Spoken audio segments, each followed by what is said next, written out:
Attention, cette émission est susceptible de contenir des descriptions d'événements pouvant heurter la sensibilité de certaines personnes. Si vous êtes sensible, soyez prudent en regardant cette émission. Bon visionnage. Bonjour, je me présente, je m'appelle Light. Je suis ce que l'on peut appeler un enquêteur. Et vous allez bien évidemment me poser la question. Un enquêteur en quoi ? Eh bien, un enquêteur dans le paranormal, l'étrange, le mystérieux. Tous ces sujets qui nous fascinent, mais qui en même temps nous effraient, sans que l'on ne sache réellement pourquoi. L'esprit humain a tendance à beaucoup aimer l'inconnu. Et oui, c'est fascinant de voir comment l'humain s'intéresse à des choses qui l'effraient et auxquelles il essaye désespérément de trouver un sens. Tout ce qui n'en a pas l'intrigue. Mon travail est donc d'enquêter sur tous les mystères qui nous entourent dans notre monde actuel afin de leur donner un sens ou de lever au moins une partie du mystère. Émissions étranges, jeux maudits, créatures effrayantes, phénomènes inexplicables et beaucoup d'autres choses encore. En effet, aujourd'hui notre monde compte énormément de mystères sur lesquels les enquêteurs s'interrogent encore aujourd'hui. Ce sont ces dossiers que je rassemble et sur lesquels je travaille afin de trouver une explication à tous ces mystères. Des dossiers irrésolus, mystérieux, inclassables. J'ai longtemps hésité à révéler le contenu parfois sensible de ces dossiers au grand public, mais je me suis dit que tout le monde avait le droit de connaître la terrible vérité. Bienvenue pour cette 4e partie de mon enquête sur l'histoire des jeux Five Nights at Freddy's. Nous arrivons à la fin de la liste des jeux de la série principale. Aujourd'hui, nous allons traiter Five Nights at Freddy's Security Breach et son DLC Ruin, ainsi que Five Nights at Freddy's Help-Wanted 2. Secret of the Mimic, lui, sera traité directement dans la prochaine émission, qui sera également la timeline finale de la série des jeux FNAF. Timeline finale qui sera également la dernière vidéo sur le lore des jeux FNAF, du moins tant qu'aucun autre jeu ne sera sorti après Secret of the Mimic. Nous réouvrons donc pour la 4e fois le dossier numéro 002. Le dossier de l'histoire des jeux Five Nights at Freddy's. Je suis Light, ultime théoricien, et bienvenue dans Affaires inclassables.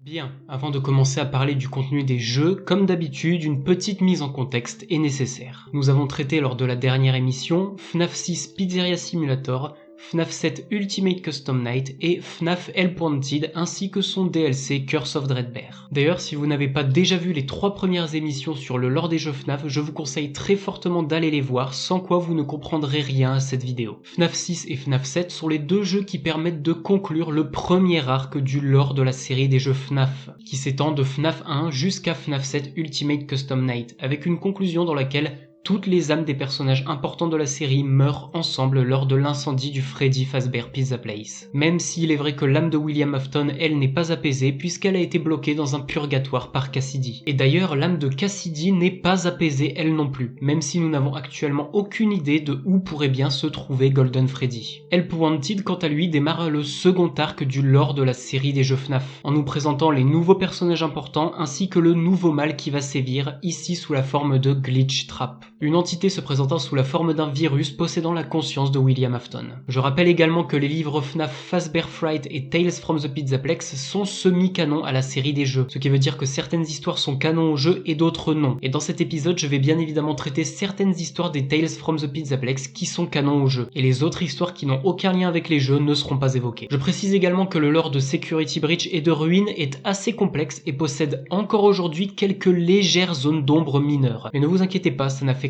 pas la clarté du lore actuel ni la formation de la timeline finale. Passons donc maintenant au contenu des jeux, en commençant par Security Breach. Five Nights at Freddy's Help-Wanted, mise à jour de la version mobile. Avant de parler du contenu du jeu en lui-même, parlons des quelques éléments qui ont été apportés dans la version mobile de Five Nights at Freddy's Help-Wanted. Cette version mobile nous a apporté des secrets qui n'étaient pas sur la version PC et console, des secrets qui parlaient de Five Nights at Freddy's Security Breach avant même la sortie du jeu. Help-Wanted a donc fini par faire son apparition sur mobile avec de nouveaux éléments dans son lore. Si vous effectuez certaines actions bien précises, vous débloquerez un menu secret dans lequel tous les niveaux sont débloqués et dans lequel vous pouvez jouer à un mini-jeu secret appelé Princess Quest. Dans ce jeu, vous jouez une petite fille jaune à l'apparence d'une princesse dont le but est de s'échapper alors qu'elle est poursuivie par des entités ressemblant à des Shadow Bonnie glitchés. La fin de ce mini-jeu vous amène dans un long couloir dans lequel vous ne pouvez qu'avancer jusqu'à ce que Glitch Trap n'apparaisse soudainement, créant des bugs sur votre écran et vous ramenant même au menu principal. Lors de la fin de ce mini-jeu, vous pourrez remarquer une boîte de dialogue comportant des symboles étranges et indéchiffrables. C'est en réalité un système de substitution qui, une fois traduit, nous donne la phrase « I always come back », phrase culte de la franchise prononcée notamment par William Afton sous la forme de Scrap Trap lorsqu'il vous tue dans Pizzeria Simulator et Ultimate Custom Night. I always come back.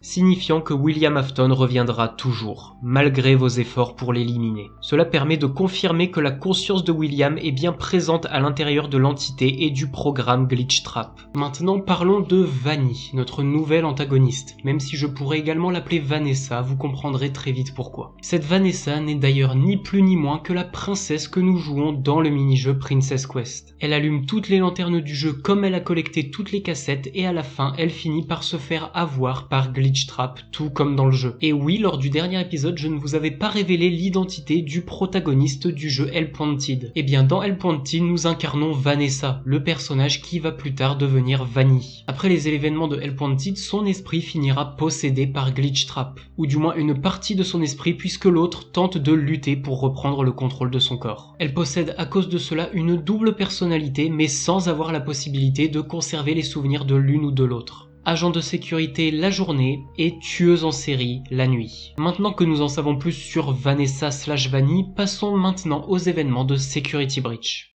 Five Nights at Freddy's Security Breach.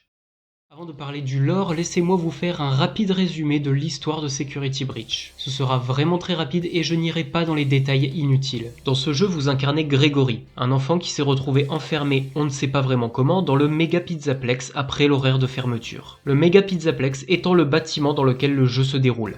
Bâtiment beaucoup plus grand que les traditionnelles pizzerias des jeux précédents, que nous avons pu voir durant sa construction dans le DLC de Help-Wanted. Un énorme complexe contenant des restaurants, des boutiques, des attractions, etc. Le but est donc de survivre de minuit à 6h du matin dans le Mega Pizzaplex, aidé de Glamrock Freddy qui dans ce jeu sera votre allié, en l'explorant tout en étant traqué par Vanny et les autres animatroniques du Pizzaplex. Et bien évidemment, en fonction de vos choix, vous pourrez obtenir différentes fins, Security Breach étant le jeu FNAF possédant le plus de fins de toute la série à l'heure actuelle. Passons maintenant à la présentation des personnages. Gregory, qui est donc le personnage que vous incarnez, le protagoniste du jeu. Glamrock Freddy, qui nous aidera durant notre aventure. Glamrock Chica, la nouvelle version de Chica pour le Pizzaplex. Roxanne Wolf, un animatronique féminin à l'apparence de loup qui remplace Foxy, et Montgomery Gator, un animatronique d'alligator qui remplace ici Bonnie. Vanessa, gardienne de nuit, qui est la chef du service de sécurité du Pizzaplex. Vanny, la seconde personnalité de Vanessa, possédée par Glitch Trap, qui tentera de vous tuer. Sun et Moon,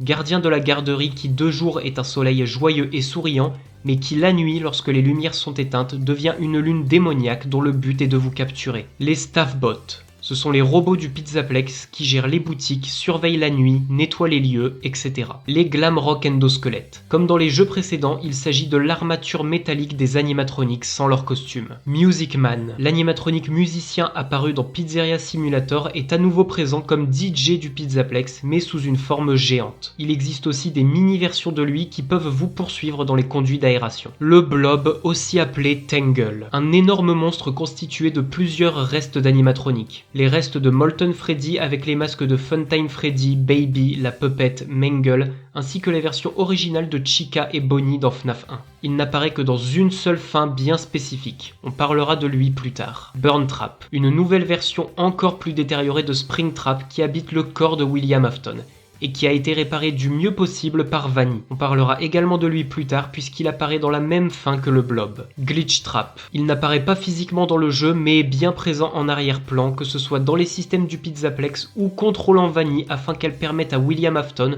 de revenir sous une véritable forme physique, à savoir Burn Trap. Petite information supplémentaire concernant les animatroniques de la bande principale, Freddy, Chica, Roxanne et Montgomery. Vous le remarquerez très vite dès le début du jeu, mais les modèles Glamrock sont beaucoup plus poussés technologiquement que tout ce que nous avons pu voir jusqu'à présent dans la série des jeux. Non seulement au niveau de l'endosquelette et du design, mais également au niveau d'une chose, et c'est l'intelligence artificielle de ces animatroniques. Dans le jeu, nous apprenons que Fazbear Entertainment ont créé des puces de personnalité pour que tout leur animatronique ait une personnalité bien à eux. Par exemple, Roxanne se rassure constamment pour avoir confiance en elle et accorde énormément d'importance à son apparence physique. Le problème, c'est que Fazbear Entertainment ne contrôle pas les performances de leurs puces. Et elles sont très performantes, beaucoup plus qu'ils ne le pensaient. Ce qui fait que les animatroniques Glamrock ont tous une personnalité très prononcée et une réelle intelligence artificielle ultra performante qui leur permet presque d'agir comme des humains dans leurs interactions et leurs comportements. Freddy étant le seul à avoir une personnalité plus calme, posée et moins prononcée que les trois autres, étant clairement représenté comme gentil et prêt à tout pour aider les enfants. Maintenant que vous connaissez tous les éléments de mise en contexte, passons aux événements du lore à proprement parler.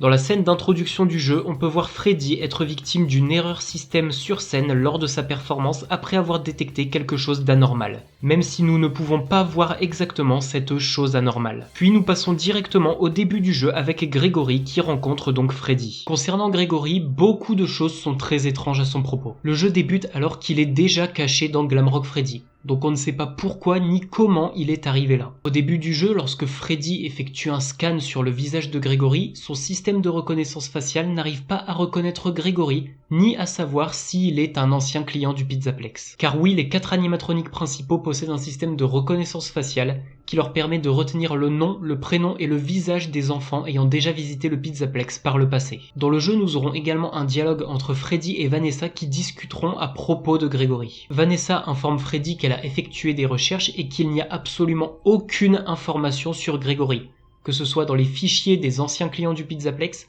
comme sur les fichiers de police des habitants, ce qui n'est absolument pas normal. Selon Vanessa, selon Freddy et selon la police, Gregory n'existe tout simplement pas.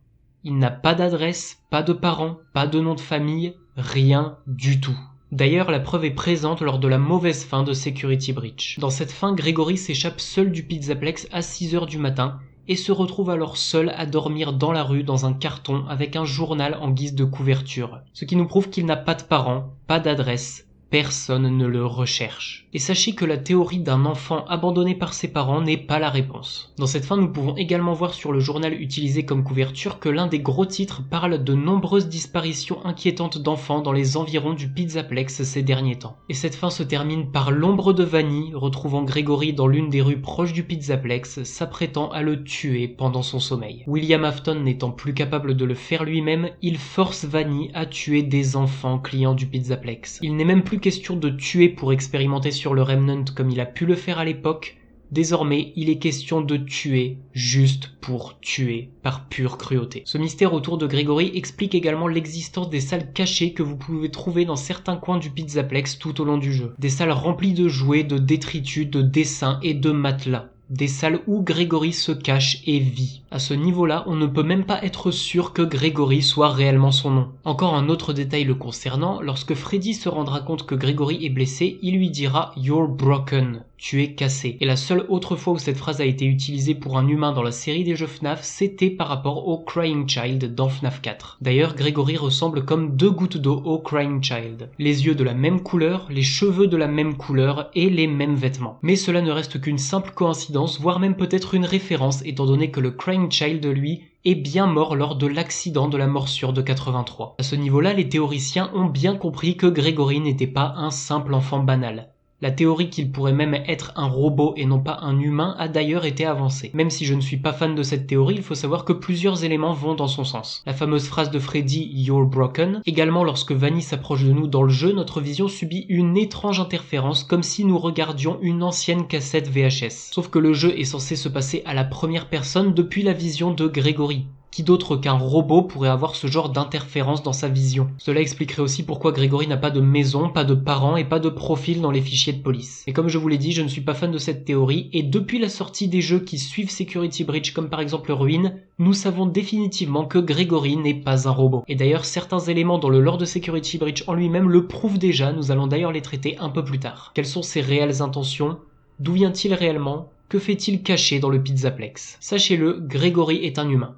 Mais il reste quand même énormément de mystères qui entourent ce personnage qui est pourtant censé être le protagoniste du jeu. Maintenant que le cas de Gregory a été évoqué, même si nous reparlerons de lui plus tard, passons à l'une des fins du jeu, la fin secrète, la plus difficile à obtenir mais qui n'est étonnamment pas la fin canon du jeu. Cette fin secrète est nommée la Afton Ending. Dans celle-ci, vous descendez sous le Pizzaplex pour y découvrir les ruines d'une ancienne pizzeria enfouie sous terre. Le Pizzaplex ayant en réalité été construit en connaissance de cause au-dessus d'une ancienne pizzeria du groupe Fazbear Entertainment. Cette pizzeria se nomme le Freddy Fazbear Pizza Place, qui n'est ni plus ni moins que la pizzeria de FNAF 6 Pizzeria Simulator, qui est également reconnaissable grâce à l'agencement du bâtiment et notamment grâce aux deux scènes. La pizzeria qui, selon les plans de Henry, était censée avoir brûlé complètement pour définitivement tuer tout le monde et mettre fin une bonne fois pour toutes à cette série d'événements horribles liés à la franchise Fazbear Entertainment et à William Afton. Mais visiblement, au vu de l'état du bâtiment, le plan de Henry ne s'est pas déroulé comme prévu, étant donné que la pizzeria est toujours debout et n'a donc pas complètement brûlé. Ce qui signifie que certains animatroniques qui étaient censés y mourir peuvent encore être en vie.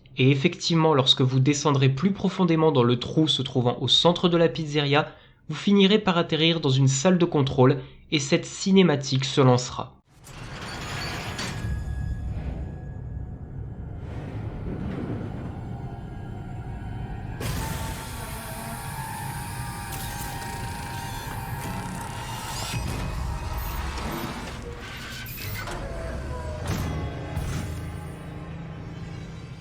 William Afton est toujours présent. Il s'est libéré du purgatoire dans lequel Cassidy avait emprisonné son âme dans Ultimate Custom Night. Vanny lui a reconstruit un corps physique, notamment grâce à des parties d'endosquelette comme des bras, sous l'influence de Glitchtrap qui possède la conscience de William.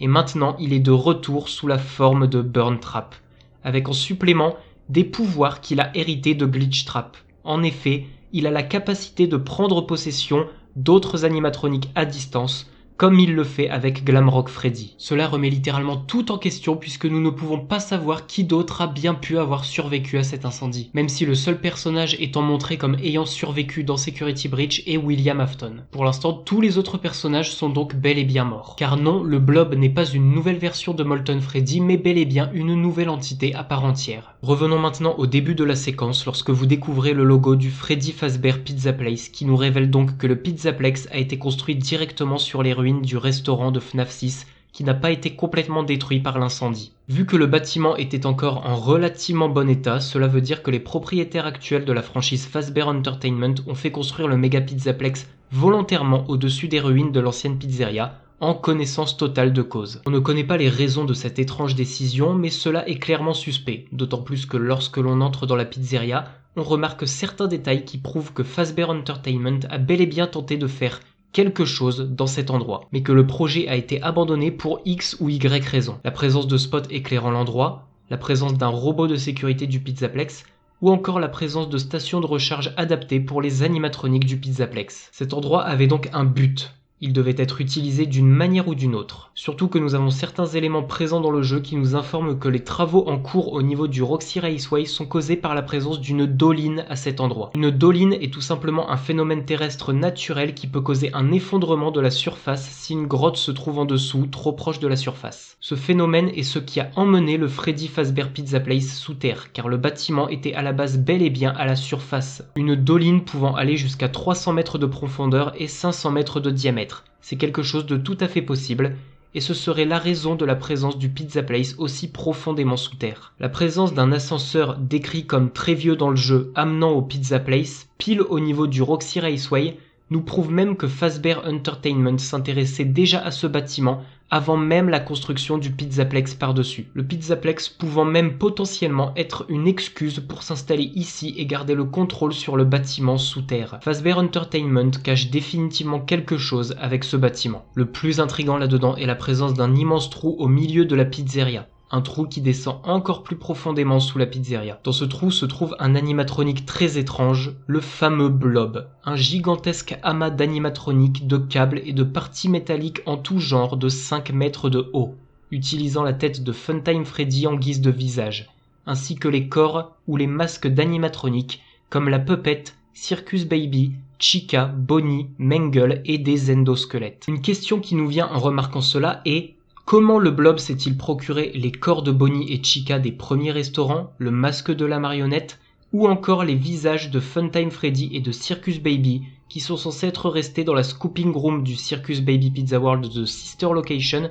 étant donné que les visages de Molten Freddy et Scrap Baby ne sont pas du tout les mêmes. Le plus logique serait que ce sont les employés du Pizzaplex qui les ont amenés ici afin de les exposer dans la partie musée du Pizzaplex qui expose effectivement des éléments des anciens restaurants de la franchise. Il s'agit de l'explication la plus probable et la plus logique. Maintenant, qui est donc ce Blob vu qu'il n'est pas juste une nouvelle forme de Molten Freddy? Déjà, il faut savoir que le nom officiel de ce personnage dans les fichiers du jeu est Tangle, mais je garderai le nom donné par la communauté, donc le Blob. Ses yeux de couleur rouge nous font clairement comprendre que cet animatronique est possédé. Mais par qui? Eh bien, il est en réalité possédé par de multiples âmes, mais aucune de celles que nous connaissons jusqu'à maintenant, car tous les animatroniques ayant brûlé à la fin de FNAF 6 sont bel et bien tous apaisés sauf William Afton. Toutes ces âmes sont celles des enfants tués par Vanny dans le Pizzaplex, ainsi que celles des employés du Pizzaplex décédés durant leur travail. On ne connaît pas le nombre exact de victimes de Vanny, notre seule certitude est qu'il y en a au minimum 9 au vu du journal aperçu dans la mauvaise fin du jeu. Mais les âmes ne sont pas la seule chose qui possède le Blob. Le Blob est également rempli d'une matière appelée agonie. Similaire au Remnant qui représente l'énergie d'une âme, l'agonie représente l'énergie négative générée par la colère, la souffrance et la haine que possèdent les victimes. Cette créature est donc un simple monstre rempli d'agonie, de haine, de souffrance et des âmes de dizaines de victimes. Quel est donc le rôle du Blob ici ? Pourquoi attend-il seul au fond de ce trou? En réalité, le rôle du Blob est assez flou. Il est possible que son rôle soit de surveiller Burntrap pour qu'il ne puisse pas s'échapper, sauf que lors du combat de boss contre Burntrap, le Blob attaquera Gregory pendant qu'il essaye d'éliminer Burntrap, comme si il le protégeait en quelque sorte. Et même lors de la cinématique de fin qui se joue après le combat de boss. On ne sait pas exactement ce qu'il se passe, mais les ruines et donc le Pizzaplex s'effondrent sur lui-même. Gregory et Freddy s'enfuient, mais Burntrap lui est attrapé par le Blob.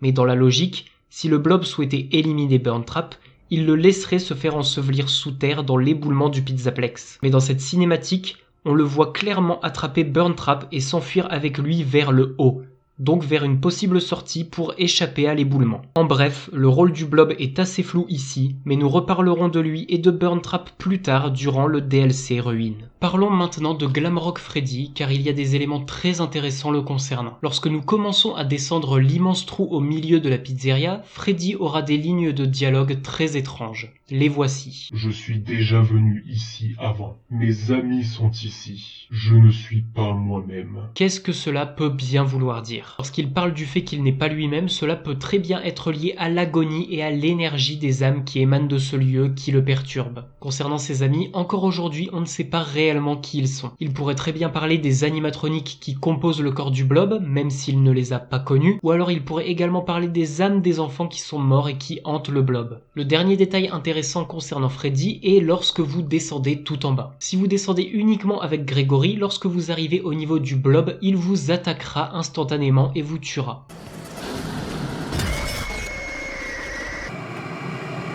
Mais par contre, si vous décidez de descendre en étant caché dans Glamrock Freddy, le Blob ne réagira pas du tout. Ce qui veut dire que pour une raison ou une autre, le Blob n'est pas agressif à l'égard de Freddy. Mais le plus étonnant concernant cette fin secrète est que malgré que ce soit la plus difficile à obtenir du jeu, ce n'est pas la fin canon. Security Breach classe toutes les fins du jeu avec des étoiles. Certaines fins possèdent 0 ou 1 étoile, et la Afton Ending, elle, possède 2 étoiles. Et il existe une seule fin dans le jeu Security Breach qui possède 3 étoiles. Et c'est cette fin qui est la fin canon du jeu. Parlons donc de cette fin 3 étoiles, la fin canon du jeu, qui se nomme la Princess Quest Ending. Durant votre exploration du Pizzaplex, après avoir terminé le Phaser Blast, un jeu de laser game dans lequel vous serez poursuivi par Chica, vous pourrez apercevoir une pièce légèrement cachée. Cette pièce est la cachette de Vanny dans laquelle elle reste quand elle ne vous traque pas. Cette pièce possède un matelas, le nom Vanny écrit en gros en violet sur le mur, mais surtout une borne d'arcade appelée Princess Quest 3. Vous ne pouvez pas y entrer, mais une fois que vous aurez découvert cette pièce, une option supplémentaire sera débloquée à la fin du jeu. En plus des options partir et rester, l'option Vanny sera disponible. Dans cette fin, Vanny ordonne au staffbot de détruire Glamrock Freddy. Pendant ce temps-là, Gregory pourra en profiter pour se rendre dans cette pièce. Vous aurez deux choix à ce moment-là. Soit vous ordonnez au staffbot de détruire Vanny, les staffbots tueront donc littéralement Vanny en la démembrant, ce qui vous amènera à une mauvaise fin. Soit vous décidez de faire une partie de Princess Quest. Vous débloquerez alors la fin canon de Security Breach. Dans cette fin, Vanny retirera son masque une fois que le jour se sera levé. Vanessa attendra Gregory à la sortie du Pizzaplex, et l'illustration de fin vous montrera Gregory et Vanessa accompagnés de la tête de Glamrock Freddy toujours fonctionnelle, ensemble, heureux, profitant de leur temps libre. Vanessa étant visiblement libérée de l'emprise de Glitchtrap. Parlons de ces fameuses bornes d'arcade Princess Quest qui exercent une grande influence sur le comportement de Vanny. Princess Quest que nous avons d'ailleurs déjà évoqué au début de l'émission puisqu'il était disponible dans la version mobile de Hellpointed. Ce jeu dans lequel vous jouez une princesse de couleur jaune doré qui représenterait Vanessa d'une certaine manière, d'où ce lien très fort entre elle et le jeu Princess Quest. Dans Security Breach, vous avez donc 3 bornes d'arcade Princess Quest cachées dans le Pizzaplex, le 1, le 2 et le 3. Bien évidemment, vous devez terminer le premier pour pouvoir jouer au deuxième et terminer le deuxième pour pouvoir jouer au troisième dans l'ordre. Le premier Princess Quest est exactement le même que sur Hellpointed, donc je ne vais pas répéter ce que j'ai dit. Dans le deuxième, on croisera un vieil homme qui nous donnera une épée. Il faudra à nouveau allumer des torches jusqu'à ce que vous soyez confronté à un dilemme. Le vieil homme vous dit que votre quête est accomplie et qu'il est temps de dormir. Mais la seule option que vous laisse le jeu est de lui désobéir et d'emprunter une porte glitchée qui vous amène au début du troisième Princess Quest, celui qui se trouve dans la pièce secrète de Vanny. Vous vous retrouverez dans une salle rappelant le bureau de FNAF 1 avec l'écran de surveillance, le ventilateur et la porte blindée. Durant ce troisième jeu, vous explorerez d'ailleurs un restaurant dans le style des pizzerias Freddy avec également énormément de références à Hellpointed comme le labyrinthe de Grim Foxy, la peluche de Glitchtrap ou encore le masque de Vanny avec son ancien design venant de Hellpointed. À la fin de ce troisième jeu, vous passerez derrière un rideau qui vous amènera dans le couloir final rempli de monstres. Vous arriverez finalement devant une porte ressemblant très fortement à celle de la fin canon de Hellpointed, derrière laquelle Vanessa, le personnage que nous jouons dans Hellpointed, est coincé alors que Glitchtrap, lui, s'enfuit. Cela représentait dans Hellpointed le fait que Vanessa était désormais sous le contrôle de Glitchtrap. Mais dans Security Breach, le fait d'ouvrir cette porte dans le dernier Princess Quest mène à la libération de Vanessa, qui peut donc désormais se débarrasser de l'influence de Glitchtrap et donc de sa personnalité Vanny. On peut d'ailleurs entendre Glitchtrap crier lorsque vous ouvrez la porte.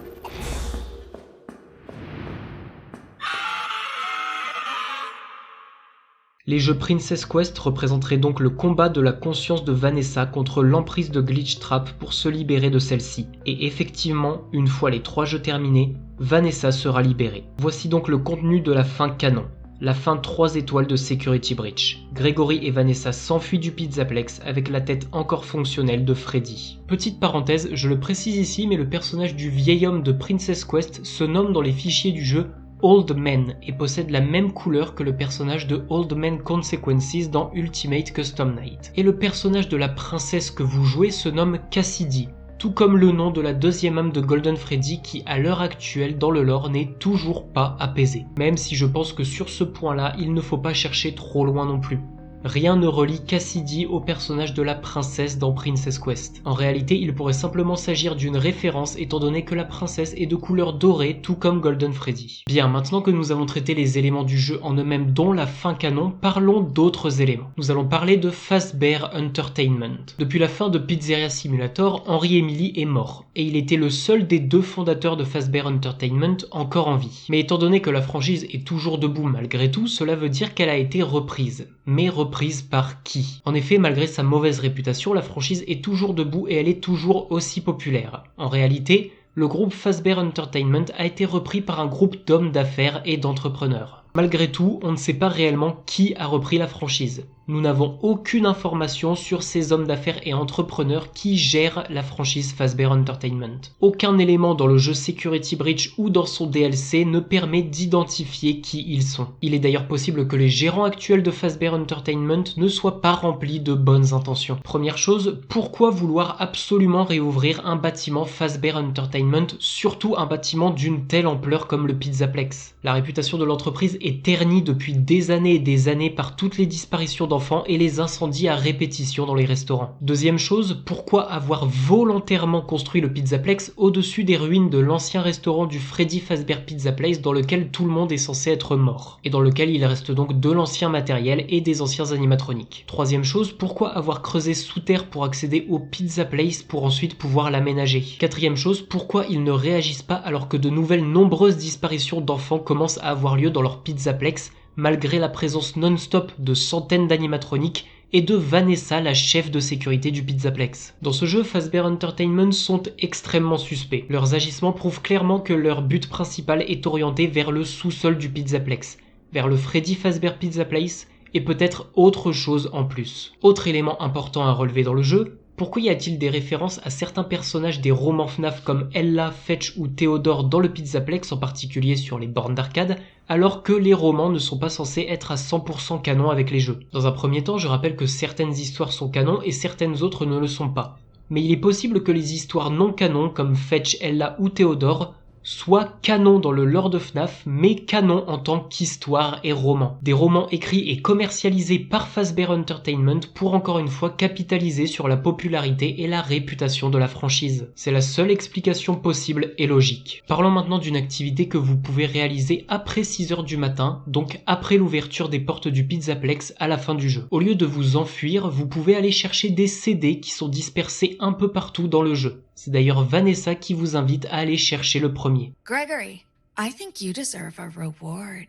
Go check the main stage. Ces CD sont séparés en deux séries bien distinctes, différenciables grâce à leur numérotation. Une série commençant par 71 et numérotée de 39 à 46 pour Vanessa, et une série commençant par 46 et numérotée de 72 à 79 pour un personnage appelé le Patient 46. À savoir que tous les enregistrements sont dans l'ordre chronologique. Commençons par Vanessa, considérée ici comme la patiente 71. Nous apprenons que Vanessa a eu de sérieux problèmes durant son enfance. Ses parents étaient en pleine procédure de divorce et se battaient pour obtenir sa garde. Son père, du nom de Bill, aurait même utilisé Vanessa pour faire du mal à sa mère. Lui aurait menti pour la manipuler et dénigrer constamment sa mère au tribunal, conduisant Vanessa à souffrir d'anxiété. Et après avoir fini par perdre la garde de sa fille, la mère de Vanessa finira par se donner la mort. Aujourd'hui, Vanessa suit toujours une thérapie sous l'influence de son employeur Fazbear Entertainment. Nous apprenons lors de ces séances que Vanessa a eu une discussion cryptée avec une personne inconnue que sa thérapeute n'arrive pas à comprendre.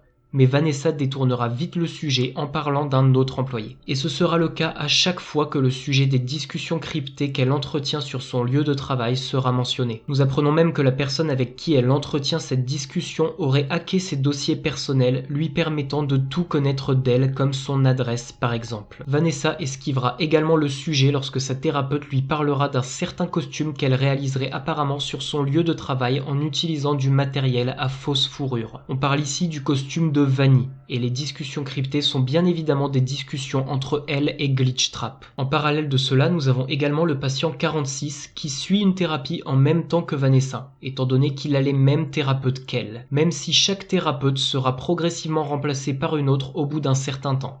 La raison sera d'ailleurs expliquée lors de l'une des séances. Le patient 46 n'est jamais genré dans les enregistrements. Il ne parle pas non plus et son nom n'est jamais prononcé, ce qui rend son identification difficile, mais pas impossible. Nous apprenons déjà que cette personne suit des thérapies qui sont également demandées par l'entreprise Fazbear Entertainment, encore une fois. Ce qui est très étrange au vu de l'identité du patient, vous allez très vite le comprendre. Au fil des séances, on remarque que les thérapeutes s'adressent à ce patient comme on s'adresserait à un enfant, ce qui nous donne au moins un indice sur son âge. Ce patient aurait apparemment des talents en informatique, plus particulièrement de hacker. Il serait solitaire et se parlerait souvent à lui-même.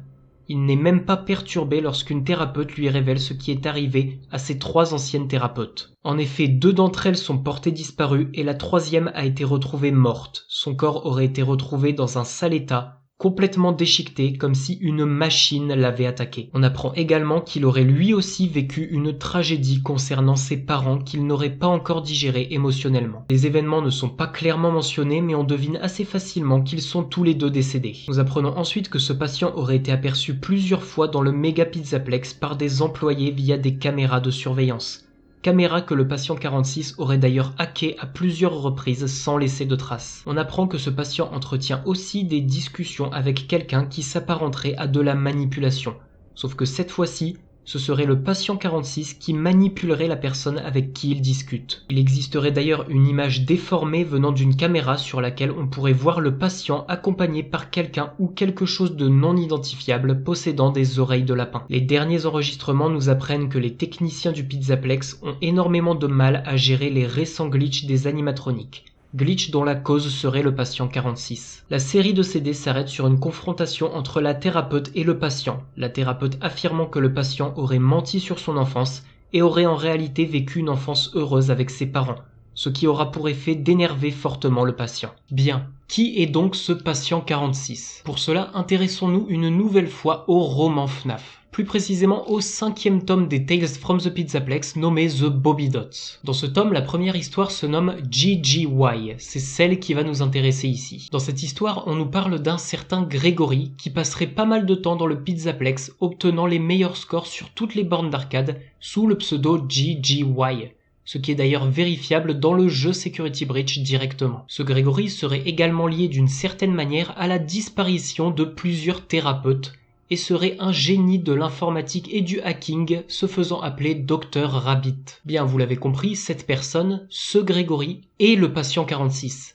Et ce Gregory est le Gregory que nous jouons dans Security Breach. Tout se connecte enfin. Gregory est le patient 46. Un enfant mystérieux, passant son temps dans le Pizzaplex et s'amusant à hacker les systèmes de sécurité de ce dernier sans réelle raison, et étant étrangement lié à la disparition de plusieurs thérapeutes qui commençaient à un peu trop s'intéresser à lui. Vous remarquerez que plus nous obtenons d'éléments sur lui, plus il est possible que Gregory ne soit pas réellement un gentil dans l'histoire. Parlons maintenant d'un dernier élément du jeu, l'un des plus mystérieux. Dans le Pizzaplex se trouve une salle extrêmement bien cachée et très difficile d'accès. Cette salle ressemble étrangement à la pièce dans laquelle se retrouve Michael Afton à la fin de chacune de ses nuits dans Sister Location, même si, attention, ce n'est pas la même salle, mais juste une reproduction. Dans cette pièce se trouve sur le mur un message codé composé de triangles remplis ou vides. Une fois décodé, voici ce que ce message nous donne. Détruit et réparé, j'ai construit le souffle. Il chasse maintenant. Attiré par la vie. Pas réel, toujours enthousiaste. Free et chargé de réflexion et de dynamisme et ne suscite aucun malheur brutal. Esquive, baisse-toi, éclaire. Tire, rampe, cours, écrase l'ignoble groupe. Ne pleure pas, n'essaye pas, ne te retiens pas, n'espère pas. Ta vie, ton objectif sauvera ceux avec une âme. La traduction du message n'est pas parfaite et c'est normal. Le message original, une fois décodé, est déjà formulé de manière très étrange en anglais. Ce message serait destiné à Gregory. On ne sait pas par qui et pour quelle raison, mais en tout cas il est bien destiné à Gregory. Le message faisant référence à ses actions dans le jeu. Malheureusement, pas plus d'informations sur l'origine de ce message pour l'instant, mais il est important de le mentionner car il fait partie des plus gros mystères du jeu. Et c'est également dans cette pièce que vous aurez accès au lecteur audio pour les CD évoqués précédemment. Certains éléments peuvent sembler encore assez flous actuellement, mais ils seront développés dans Ruin ainsi que dans la timeline finale. Et je pense même que Secret of the Mimic pourrait également nous aider à résoudre certains éléments liés au Pizzaplex malgré qu'il se déroule bien avant sa construction. Et c'est là-dessus que se termine la partie de mon enquête sur Five Nights at Freddy's Security Breach, 9e jeu de la série principale. Passons donc maintenant à son DLC Ruin. Five Nights at Freddy's Security Breach Ruin. Commençons par un petit contexte. Dans ce DLC, vous allez donc incarner une jeune fille du nom de Cassie, un personnage totalement inconnu jusqu'à maintenant dans la série des jeux FNAF, et qui se révèle être une amie de Gregory. D'ailleurs, le fait que Gregory ait des amis en dehors du Pizzaplex est un nouvel élément qui nous permet de réfuter la théorie comme quoi il serait en réalité un robot. Le DLC commence immédiatement sur Cassie entrant dans le Pizzaplex via un trou dans la grande baie vitrée de l'entrée du bâtiment. On peut d'ailleurs remarquer qu'il fait encore jour dehors. On remarque immédiatement que le Pizzaplex est complètement détruit. Il est en ruine après s'être visiblement partiellement effondré. Et cet effondrement n'est pas lié à celui que l'on peut voir dans la Afton Ending, car je rappelle que ce n'est pas la fin canon. La fin canon de Security Breach reste la Princess Quest Ending. Nous apprenons d'ailleurs durant ce DLC que la cause de cet effondrement serait un tremblement de terre qui aurait eu lieu peu de temps après la fin de Security Breach.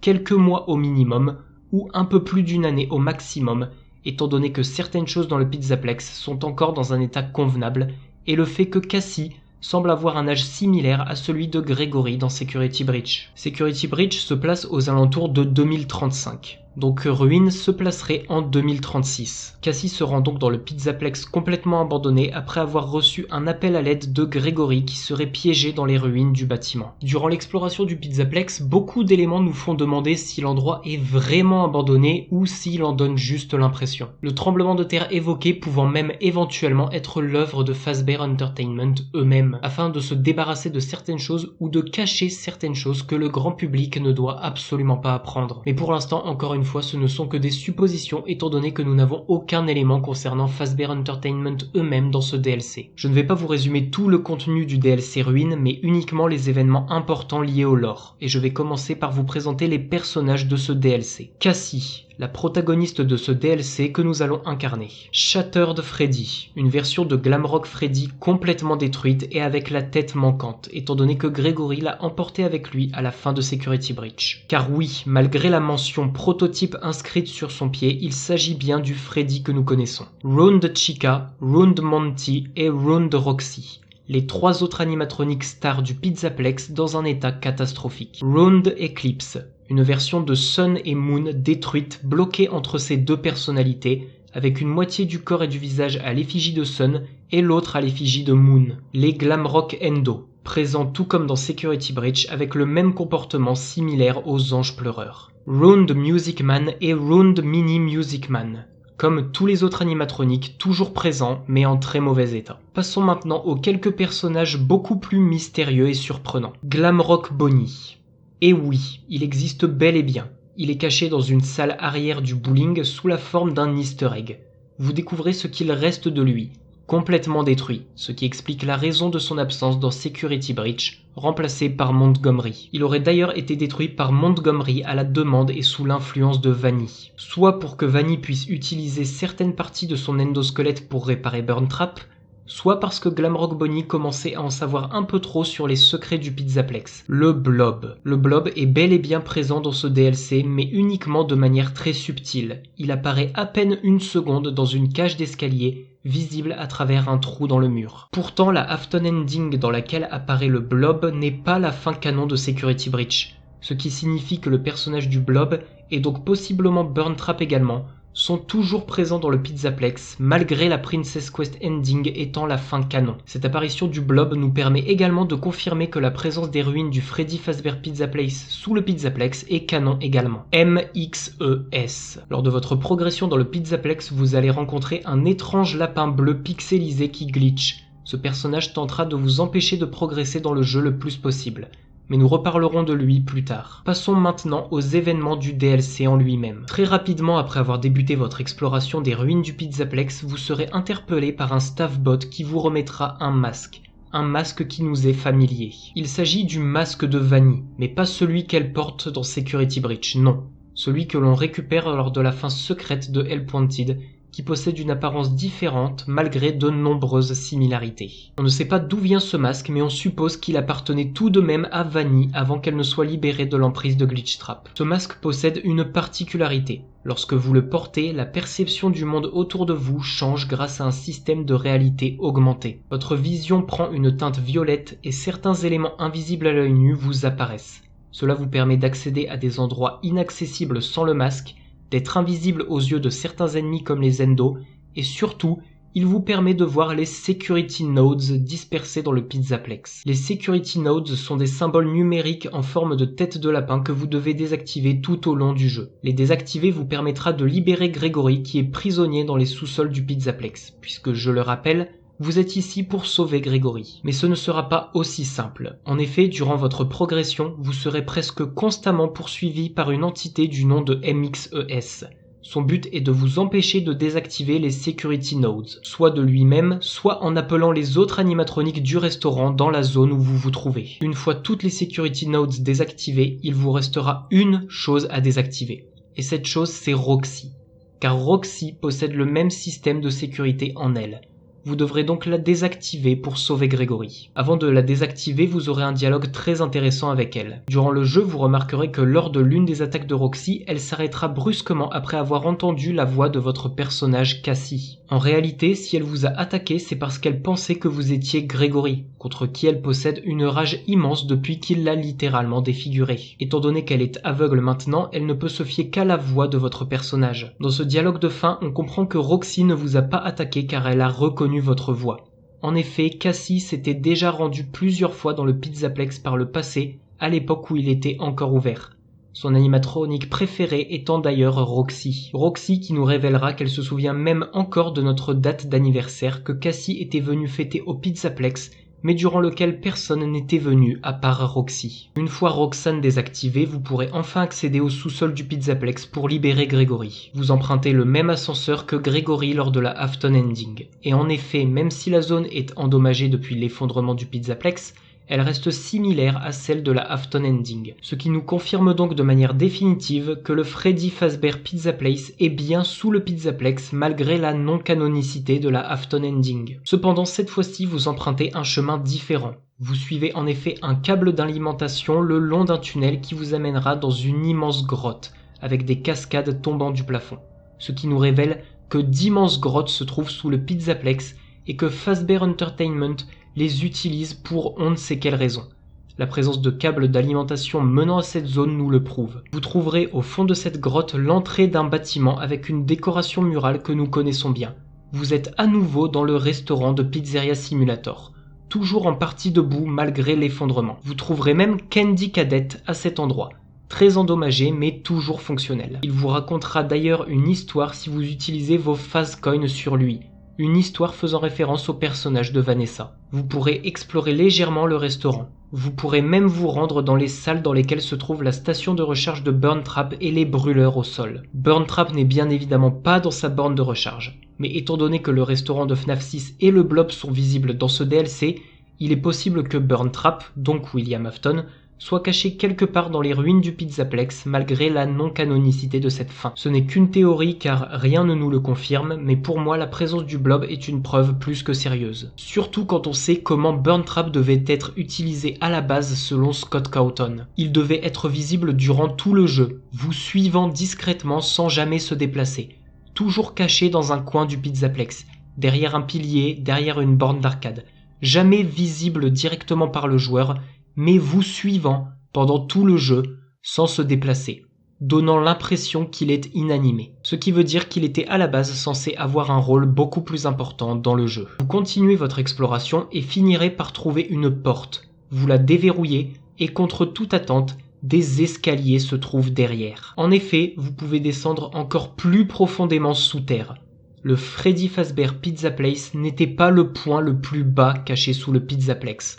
Au contraire, il y a encore une zone complète cachée sous le restaurant de FNAF 6. Vous trouverez dans cette zone une énorme machine sur laquelle se trouvent les lettres MXES, avec un ordinateur à côté. Sur l'ordinateur, vous pourrez choisir de désactiver définitivement le protocole de sécurité MXES. Lorsque vous choisirez oui, le lapin bleu qui vous a poursuivi durant tout le jeu sortira de la machine pour tenter de vous arrêter une dernière fois, mais sera à nouveau aspiré dans la machine avant d'y arriver. Ce qui signifie que vous avez enfin désactivé la dernière barrière de sécurité qui retenait Gregory, le programme MXES lui-même. Et je vais devoir faire une pause ici. Avant de vous parler de la suite des événements du DLC, je vais vous parler de quelques éléments venant des livres FNAF. Cela vous permettra de parfaitement comprendre la fin du DLC Ruine. Intéressons-nous donc au tome 6 de la série des Tales from the Pizzaplex nommé Nexi. Parmi les 3 histoires de ce tome, l'une d'elles en particulier va nous intéresser et elle se nomme The Mimic. Cette histoire se déroule autour des années 80, plus précisément aux alentours de l'année 1980. Dans cette histoire, nous faisons la connaissance de Edwin Murray, un inventeur de génie qui élève seul son fils hyperactif David. Edwin a énormément de mal à s'occuper de son fils à cause de sa charge de travail. Il y a quelques années, sa compagnie de robotique était en grande difficulté financière. Il fut donc contraint de la vendre à une autre entreprise que vous connaissez bien, du nom de Fazbear Entertainment. Ce qui signifie que Edwin travaille maintenant pour Fazbear Entertainment pour construire des mascottes pour les enfants. Son premier projet étant d'ailleurs décrit comme un poulet de couleur jaune. Description qui correspond parfaitement à Chica. Son travail lui prenant énormément de temps, Edwin n'a pas de temps à consacrer à son fils qui lui demande constamment de l'attention. Pour régler ce problème et lui permettre de pouvoir travailler plus, Edwin va créer un logiciel. Un code du nom de Mimic One. Il construira ensuite un simple endosquelette sans jambes dans lequel il placera le code Mimic One. Ce programme permet à l'animatronique de copier tout ce que David fait, agissant comme une intelligence artificielle, utilisant David comme une source d'apprentissage. Mais très vite, l'animatronique va commencer à être capable de répondre de lui-même sans intervention extérieure de David, dépassant le stade de la simple copie d'action. Et David va adorer ce robot. Edwin a réussi à faire ce qu'il souhaitait, un animatronique capable de passer du temps avec son fils pendant qu'il travaille, jusqu'au jour où tout a basculé. Un jour, David n'étant pas surveillé par son père, traversera sans prévenir une avenue fréquentée et sera tué, percuté par une voiture qui n'aura pas eu le temps de l'éviter. Edwin, dévasté par la mort de son fils, passera toute sa rage et sa colère sur le Mimic, qui continue d'imiter le comportement de son fils qu'il a perdu. La rage d'Edwin sera tellement forte que le corps du Mimic sera infusé d'agonie pure.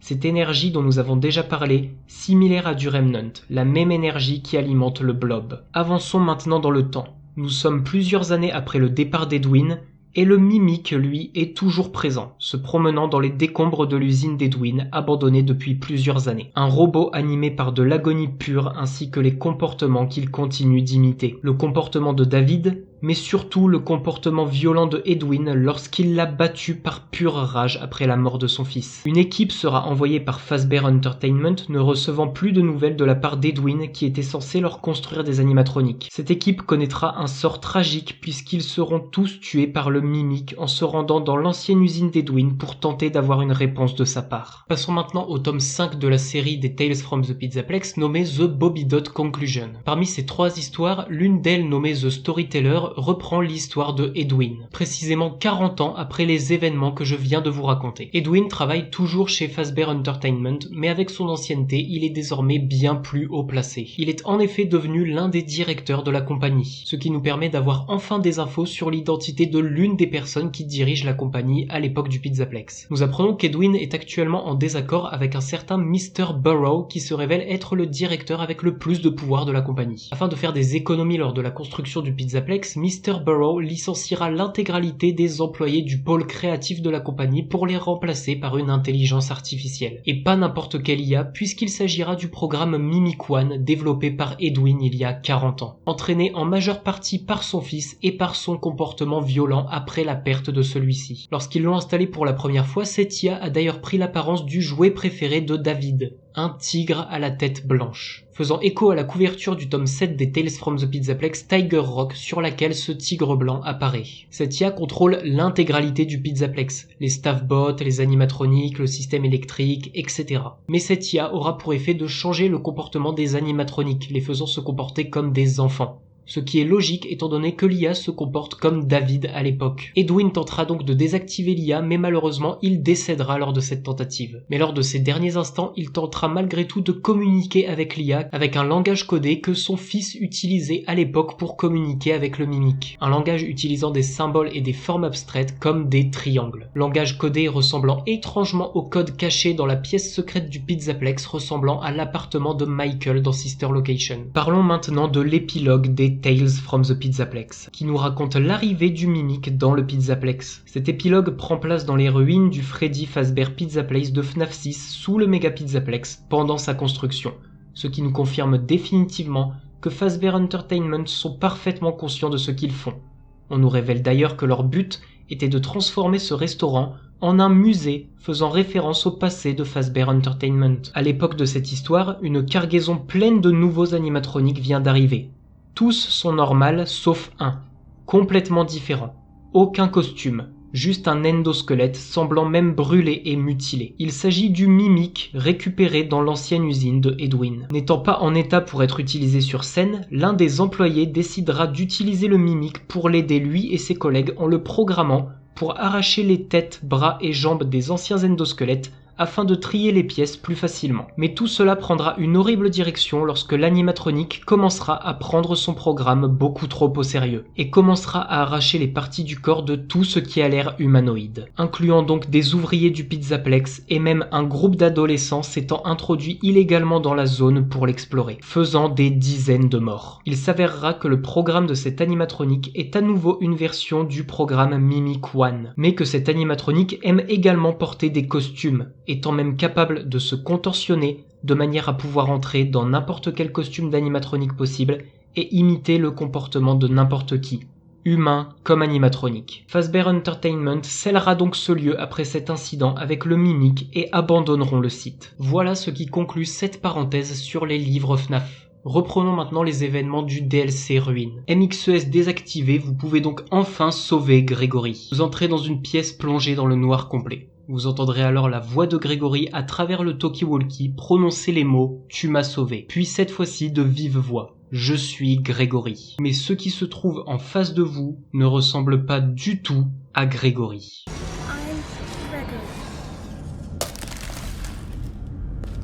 You're not Gregory. What are you? I'm Gregory.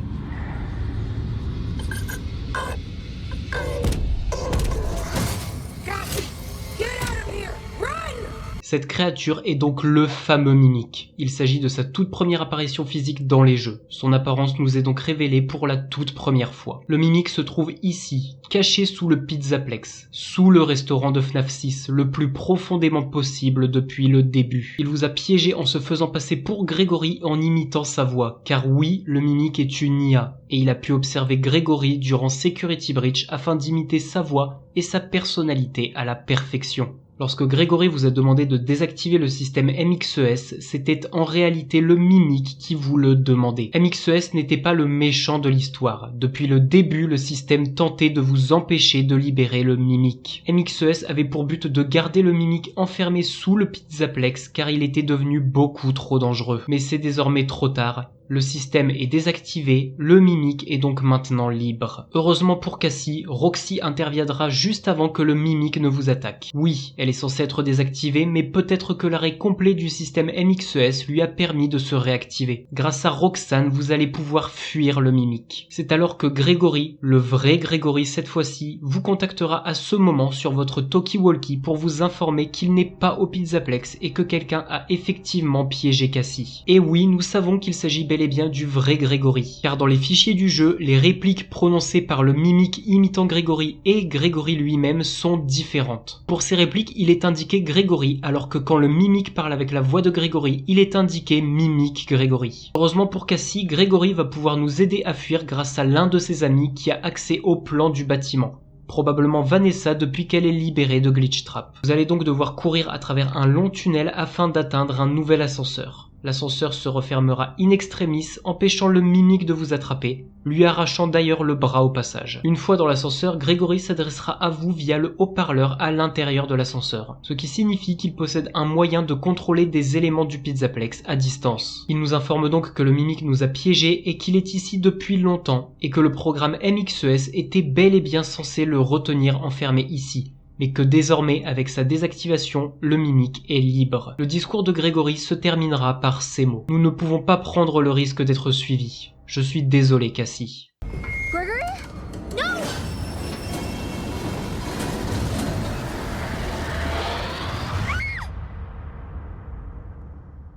Grégory désactivera alors l'ascenseur dans lequel vous vous trouvez, l'envoyant s'écraser plusieurs dizaines de mètres plus bas. On ne sait pas réellement pourquoi il a fait ça, mais il est fortement probable que ce soit pour éviter que le mimique puisse s'enfuir en utilisant le même ascenseur, quitte à sacrifier Cassie. Et ceci est la fin canon du DLC Ruine. Cependant, Cassie n'est probablement pas morte. Du moins, je le pense. Car à la fin des crédits de fin, nous entendons la voix de Roxy appeler Cassie. Cassie, Si nous sommes toujours du point de vue de Cassie comme durant tout le DLC, alors cela signifie qu'elle est toujours vivante, mais sûrement sonnée, puisqu'elle entend Roxy l'appeler. Il y aura donc sûrement un Security Breach 2 ou un Ruin 2 qui nous expliquera ce qui est arrivé au Mimic. A-t-il réussi à s'échapper? Et également ce qui est arrivé à Cassie. Mais pour l'instant, rien de tel n'a été annoncé. Nous nous arrêtons donc ici pour la fin canon. Comme d'habitude, il existe plusieurs fins secrètes à ce DLC. L'une d'entre elles n'est pas intéressante du tout, mais la seconde est très intéressante. Laissez-moi vous parler de cette fin secrète qui n'est bien évidemment pas canon. Elle est assez complexe à obtenir. Vous devrez activer des portes via des caméras secrètes dispersées dans le Pizzaplex. Cela vous ouvrira une porte normalement condamnée qui se trouve en face de l'ascenseur que vous êtes censé emprunter à la fin. Et cette fois-ci, vous devrez emprunter cette porte. Dans cette fin, le Mimic apparaîtra différemment. En effet, il porte cette fois-ci un costume. Mais je développerai cet élément juste après. Vous fuyez donc et empruntez la porte secrète. Vous traversez un long couloir avant de vous réfugier dans une pièce avec un bouton rouge à activer. Une fois ce bouton utilisé, une machine avec une énorme pince similaire au scooper de Sister Location apparaîtra et attrapera le Mimic, ce qui le tuera sur le coup. Cette fin se nomme d'ailleurs la Scooper Ending. Cette fin n'est bien évidemment pas canon car le Mimic ici est éliminé. La fin canon est bel et bien celle que nous avons traitée en premier. Voilà ce qui conclut les événements de la fin secrète. Parlons maintenant du costume que le Mimic porte lors de cette fin. Ce costume nous est complètement inconnu. Il s'agit d'un costume de lion portant une veste bleue. Mais ce n'est pas tout. Si vous fouillez un peu dans les fichiers du jeu et que vous augmentez la luminosité dans la salle où se trouve le Mimic, si vous vous promenez en caméra libre, vous pourrez voir deux autres costumes inconnus également. Un oiseau à l'apparence de grand-mère et un éléphant avec des vêtements de clown. Cela nous fait donc 3 costumes de mascotte jamais vus dans aucun des jeux Five Nights at Freddy's précédents. À l'époque de la sortie de ce DLC, nous n'avions aucun indice concernant la provenance de ces costumes. Mais maintenant nous savons d'où ils proviennent. Nous traiterons cela dans la dernière partie de cette émission. Maintenant parlons de l'implication de Gregory et Vanessa dans l'histoire du Mimic. C'est eux qui ont enfermé le Mimic ici. Gregory a attiré le Mimic dans ce sous-sol avant de s'échapper par les conduits d'aération, perdant au passage son talkie-walkie qui sera récupéré par le Mimic. Vanessa aura eu le temps entre deux de sceller l'entrée de ce sous-sol grâce au chariot élévateur présent dans la salle juste à côté de celle du Mimic. Le Mimic tentera alors de s'échapper et trouvera finalement un moyen, grâce à Cassie en imitant la voix de son meilleur ami Gregory. MXES est également un programme créé par Gregory et Vanessa, accessible uniquement via le masque étant décrit comme le système Vanny, et ayant pour but d'empêcher qui que ce soit de s'introduire dans le Pizzaplex et de libérer accidentellement ou volontairement le Mimic. Avant de terminer avec Ruin, je vais en profiter pour débunker une théorie qui est malheureusement très populaire alors qu'elle est complètement fausse. Certaines personnes affirment que l'animatronique Burn Trap que nous pouvons voir dans la Afton Ending de Security Breach est en réalité le Mimic imitant le comportement de William Afton. Cette théorie est complètement fausse. Déjà car le Mimic n'a absolument pas connu William Afton. Il ne peut donc pas imiter son comportement et rien ne nous indique également que le Mimic aurait pu être exposé d'une manière ou d'une autre à Glitch Trap. Ensuite, l'apparence du Mimic ne correspond pas du tout à celle de Burn Trap, notamment avec les oreilles de lapin qui sont clairement manquantes. Le fait qu'une partie du corps décomposé de William Afton, visible notamment au niveau du visage, soit toujours dans le costume de Burn Trap renforce encore cette théorie comme quoi il ne s'agit pas du Mimic. Et surtout l'élément le plus évident, le Mimic est censé se trouver dans le sous-sol sous le Freddy Fazbear Pizza Place. Il ne peut donc pas être à deux endroits en même temps. Voilà donc ce qui conclut la partie de mon enquête sur le DLC Ruin de Five Nights at Freddy's Security Breach. Avant de passer au prochain jeu, laissez-moi faire une petite parenthèse sur la possible suite de Security Breach et Ruin qui n'a pour l'instant pas encore été annoncée. Un élément pourrait nous permettre d'établir une connexion entre plusieurs lieux importants de la série des jeux Five Nights at Freddy's, y compris des lieux des anciens jeux. Dans un premier temps, si vous observez bien la rue à côté du Fredbear Family Diner, le tout premier restaurant, rue dans laquelle Charlotte, la fille d'Henry, a été tuée, et que vous regardez ensuite la rue à côté du Freddy Fazbear Pizza Place, celle dans laquelle vous trouvez les animatroniques comme Scrap Baby, Lefty, etc., vous remarquerez que les deux rues sont très similaires. En réalité, il y a une explication simple à tout cela. C'est tout simplement la même rue. Henry a utilisé l'ancien bâtiment du Fredbear Family Diner abandonné pour réaliser son piège, renommant le restaurant en Freddy Fazbear Pizza Place pour ne pas éveiller les soupçons. Pourquoi je vous dis cela ? Eh bien car le Fredbear Family Diner est relié via des souterrains au Circus Baby Pizza World, à la maison de William Afton, etc. Si le restaurant de FNAF 6 est effectivement le Fredbear Family Diner, Au vu du système de souterrain extrêmement large et complexe sous le Pizzaplex, il y est possible qu'il y ait également encore les accès menant au Circus Baby Pizza World. Il serait donc très intéressant de voir Gregory, Vanessa ou Cassie explorer ces lieux à la recherche du Mimic dans le prochain jeu pour l'éliminer une bonne fois pour toutes.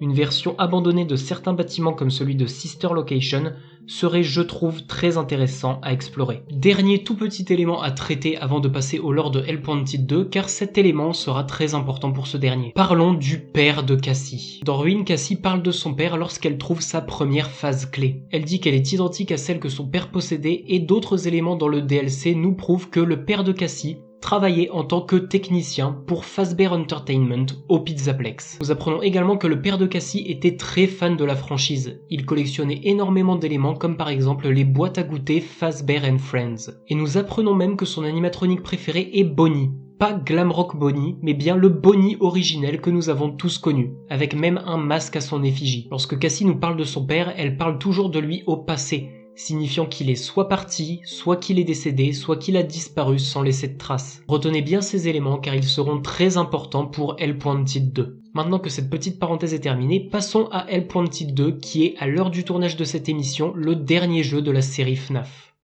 Five Nights at Freddy's Hellpointed 2. Sachez que Five Nights at Freddy's Hellpointed 2 n'est pas une suite directe à Hellpointed 1. Lorsque vous démarrez le jeu, vous vous retrouverez dans la pizzeria de FNAF 6 Pizzeria Simulator avant l'incendie. Et certains éléments peuvent directement vous sauter aux yeux, comme le fait que l'une des portes soit sécurisée par un terminal identique à ceux de Security Breach, ce qui signifie déjà que vous n'êtes pas dans la vraie pizzeria de FNAF 6. Le premier élément intriguant. Au niveau des personnages, pas énormément de nouveautés. Seuls quelques personnages apparaissent pour la première fois dans ce jeu. Nous avons par exemple Carney, qui possède un design similaire à Lefty, Jacko Moon ou encore Mystic Hippo. Mais ils n'ont aucune importance dans le lore. Et vous retrouverez bien évidemment les personnages de Sister Location, Pizzeria Simulator, Security Breach et Ruin qui sont les thèmes des mini-jeux. Passons maintenant aux événements du jeu à proprement parler. Sachez que je ne développerai pas le contenu des mini-jeux car tous les éléments du lore se concentrent sur des éléments du menu principal. La première chose étrange qui va se produire va arriver très vite, après seulement 2-3 mini-jeux complétés. Vous remarquerez que les fichiers de certains mini-jeux commencent à être corrompus. Ils prennent une couleur violette, ils sont impossibles à ouvrir, et surtout, le visage de Glitchtrap flash régulièrement de couleur violette également. Ce qui veut dire que Glitchtrap est toujours présent, comme dans Hellpointed 1, même s'il n'est pas aussi présent que dans le premier opus. Au bout d'un certain temps, vous débloquerez la phase clé, qui vous permettra de débloquer l'accès à la Private Room, la pièce verrouillée depuis laquelle vous pouvez entendre un étrange bruit électronique. Et l'intérieur de cette pièce est très intéressant. Vous trouverez 3 éléments principaux dans cette pièce. Premièrement, l'élément qui saute le plus aux yeux, une borne d'arcade Princess Quest 4. Comme vous le savez, il n'y a que 3 bornes d'arcade Princess Quest dans Security Breach à la base. Mais ici, nous apprenons l'existence d'une 4e borne d'arcade dont on ne connaît pas l'utilité étant donné que seulement 3 bornes suffisent pour libérer Vanessa de Glitchtrap. Le deuxième élément est une borne similaire aux bornes utilisées dans le Pizzaplex dans le DLC Ruin pour maintenir les systèmes MXES et Vanille en fonctionnement. Borne que vous pouvez désactiver. Et enfin, un poster avec une personne retirant un masque de Vanille et la mention Take off your mask. Ce poster est tout simplement un indice pour la suite du jeu. En effet, pour progresser, vous devez littéralement retirer votre masque. Vous ne le saviez pas, mais depuis le début du jeu, vous portez un masque. Le même masque de Vanille que Cassie porte dans Ruin. Et lorsque vous l'enlevez, l'illusion disparaît. L'endroit dans lequel vous étiez n'était pas réel, mais une illusion créée par le masque. En réalité, vous êtes bel et bien dans le restaurant de Pizzeria Simulator, le Freddy Fazbear Pizza Place, mais à l'époque du Pizzaplex. Le bâtiment est complètement détruit, les stations de recharge pour animatroniques sont installées, et l'immense trou au centre de la salle principale est également présent, même si vous ne pouvez pas y descendre. Cette information nous permet de situer le jeu dans la timeline. Nous sommes aux alentours de la période de Security Breach. Cette action vous permet également de débloquer les mini-jeux qui étaient jusqu'ici corrompus par Glitchtrap. Continuons donc à analyser les éléments du jeu maintenant que nous savons réellement où nous sommes. Dans certains mini-jeux, vous pouvez trouver des poupées avec des masques cachés qui font référence aux premières victimes de William Afton. La Puppet, Freddy, Bonnie, Chica, Foxy et Golden Freddy. Pour celle de la Puppet par exemple, elle se trouve dans le mini-jeu de la Private Room de Sister Location. Un clavier caché vous permet d'entrer des codes, et si vous tapez 1983, année très importante pour le lore de FNAF rappelons-le, vous obtiendrez cette poupée, qui vous est d'ailleurs donnée par Glitchtrap comme toutes les autres. Vous pouvez reconnaître son bras. En collectant la première peluche, vous obtiendrez un succès appelé Remember Jeremy. Pour rappel, Jeremy est le nom de l'enfant possédant Bonnie, sauf que ce succès est obtenu peu importe la peluche que vous obtenez en premier, que ce soit Freddy ou la Puppet. Ces peluches nous seront utiles pour débloquer la fin secrète du jeu. Nous allons d'ailleurs maintenant parler des différentes fins du jeu qui sont au nombre de 2. La fin classique et la fin secrète. La fin classique. Vous obtenez cette fin sans manipulation particulière. Durant le jeu, plus vous terminez de mini-jeux, plus vous recevrez de cadeaux sur la scène principale. Ces cadeaux contiennent des figurines type mecha de Freddy, Bonnie, Chica, Foxy, Golden Freddy et la Puppet nommée Phase Force. Une fois les 6 rassemblés, un nouveau cadeau plus grand que les autres apparaîtra. En ouvrant ce cadeau, l'illusion du masque de Vanille disparaîtra d'elle-même sans que vous n'interveniez. Devant vous apparaîtra une station de recharge en plein milieu de la scène principale. Cette station s'ouvrira et vous pourrez alors voir le bras de Glitchtrap en sortir. Mais vous n'en verrez pas plus. En effet, l'électricité se coupera un court instant et lorsqu'elle se rallumera, vous pourrez constater que la station de recharge est maintenant entièrement ouverte et complètement vide. Et devant vous, 5 Nightmare Staffbots qui vous attraperont avant que vous ne puissiez fuir. L'écran se coupe par des grésillements, puis vous affiche un écran de redémarrage d'un Staffbot, simulant la vue que vous auriez si vous étiez un Staffbot. Lorsque l'écran s'allume, vous pourrez voir que le Staffbot que vous êtes actuellement est en réalité le Maskbot avec les oreilles de Bonnie du DLC Ruine. Vous verrez la scène dans laquelle ce robot donne le masque de Vanille à Cassie, mais cette fois-ci depuis la perspective du Maskbot. Et après cela, les crédits de fin démarreront. Cette fin peut paraître étrange à première vue, mais vous comprendrez tout une fois la seconde fin expliquée. La fin secrète. La fin secrète de Hellpointed 2 se nomme la Princess Quest Ending, tout comme la fin canon de Security Breach. Elle se débloque en obtenant les 6 memory plushies cachées dans le jeu. En les collectant toutes, vous débloquerez une pièce qui vous permettra de jouer à la borne d'arcade Princess Quest 4. En lançant le jeu, vous vous retrouverez alors seul dans une pièce sombre avec devant vous la borne d'arcade. Dans le jeu Princess Quest, vous jouez toujours la princesse couleur or. Vous devez récolter des clés pour ouvrir un cadenas. Une fois ouvert, la princesse sera téléportée dans une pièce dans laquelle se trouve un avatar bleu représentant une personne jouant à la borne d'arcade Princess Quest 4. Et si vous vous retournez, vous constaterez que la princesse se trouve derrière vous, en dehors de la borne d'arcade. Si vous la faites se déplacer sur la borne, elle effectuera les mêmes déplacements autour de vous dans la pièce dans laquelle vous vous trouvez. Pour progresser, vous devez vous attaquer vous-même avec la princesse sur la borne d'arcade. Une fois cela fait, un flash blanc vous aveuglera. Lorsque vous revenez dans la pièce avec la borne d'arcade, la princesse se tient à côté de vous et sur l'écran l'image de son épée avec la mention « Take it ». L'épée se matérialisera alors dans vos mains et devant vous un couloir s'ouvrira. Vous vous retrouverez vous-même à l'intérieur du mini-jeu Princess Quest mais cette fois-ci en 3D. Une fois arrivé au bout du niveau, vous arriverez dans un jardin extérieur avec 6 tombes et 6 torches avec à côté de chacune d'entre elles l'une des 6 memory plushies. Si vous les allumez toutes sans ordre précis, la porte au bout du jardin s'ouvrira et vous pourrez accéder à la suite. Mais si vous suivez un ordre précis, vous obtiendrez un secret avant de pouvoir passer par la porte au bout du jardin. L'ordre est le suivant: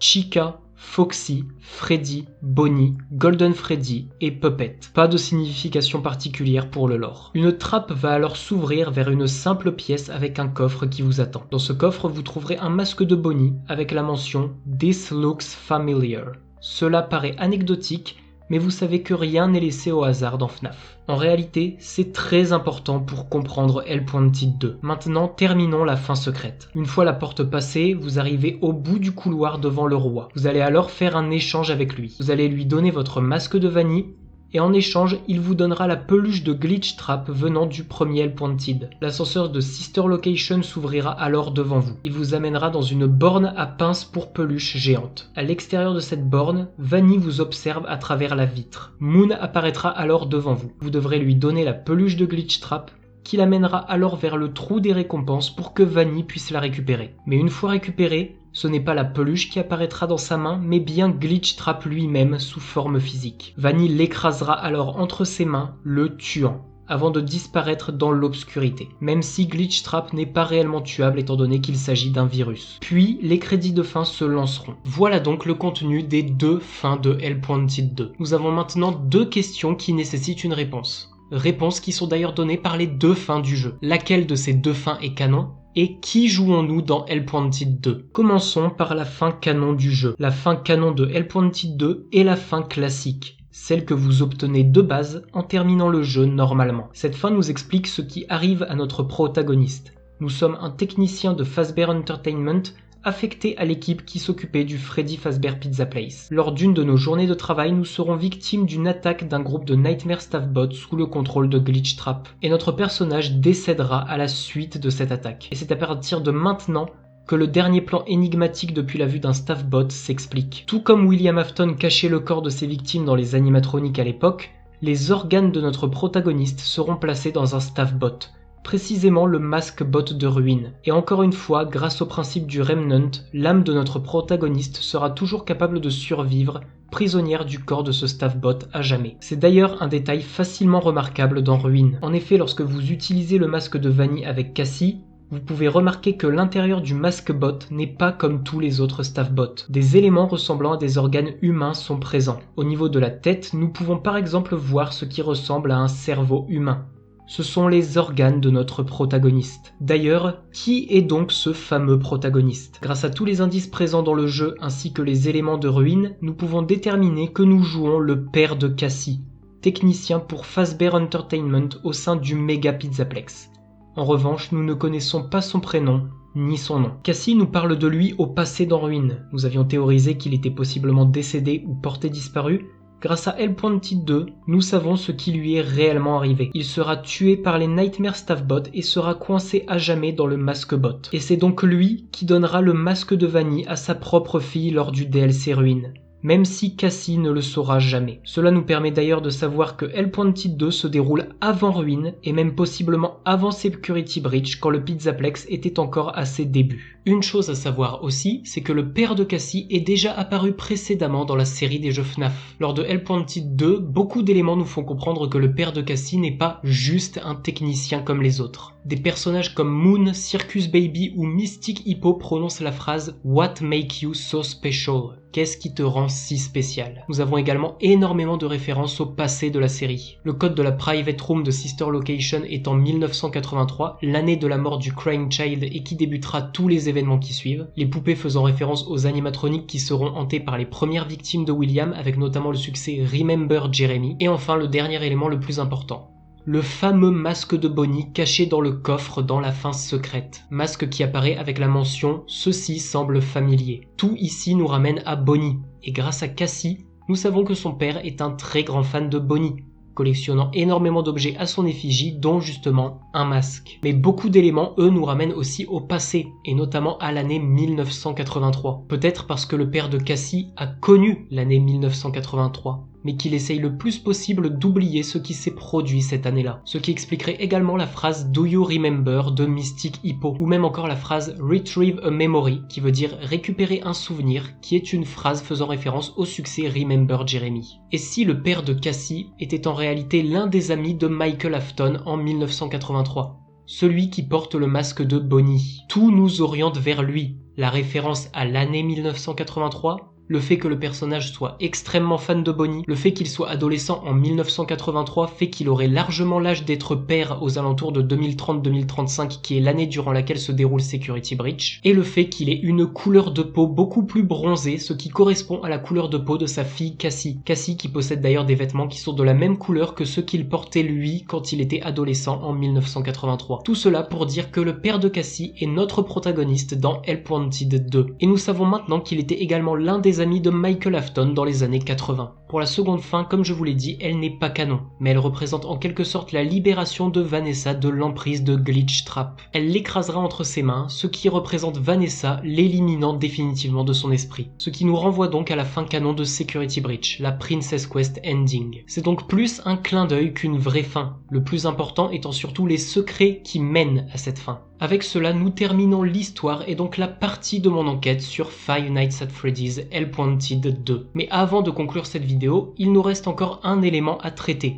Le futur de FNAF, et notamment des indices sur ce que va nous raconter le prochain jeu Secret of the Mimic. Dans Hellpointed 2, vous récupérez des collectables à chaque fois que vous terminez un mini-jeu. et l'un d'entre eux a particulièrement attiré l'attention de la communauté. Un poster pour un événement nommé le Fall Fest qui se serait déroulé en automne 1970, bien avant les premiers éléments de FNAF 4 en 1983. Ce n'est pas un poster pour un événement au hasard. Rappelez-vous, rien n'est laissé au hasard dans FNAF. Un événement qui, comme nous le montre le poster, est un événement autour du thème d'Halloween et du cirque. Un thème assez récurrent dans la série des jeux depuis ses débuts. Dans Hellpointed 2, nous avons des mini-jeux sur ce thème comme le Phaser Blast ou le Carrousel. Nous avons également dans Security Breach Ruin les étranges costumes qui se trouvent dans la salle du Mimic et que nous n'avions jamais vus jusqu'à présent, ou même des animatroniques y faisant directement référence comme Circus Baby dont le design est littéralement inspiré d'un clown. Et surtout 3 éléments principaux. Un premier teaser sorti en août 2024, une mise à jour gratuite pour Hellpointed 2 sortie en décembre 2024, et enfin un trailer complet sorti en février 2025. En août 2024, un premier teaser pour le prochain jeu de Steelwood Studio est révélé à l'occasion des 10 ans de FNAF. Un teaser pour le jeu Secret of the Mimic. Ce teaser est très simple et très court. Ce teaser nous montre une boîte à musique avec un design très ancien, jouant une musique extrêmement similaire à celle de la Puppet dans FNAF 2.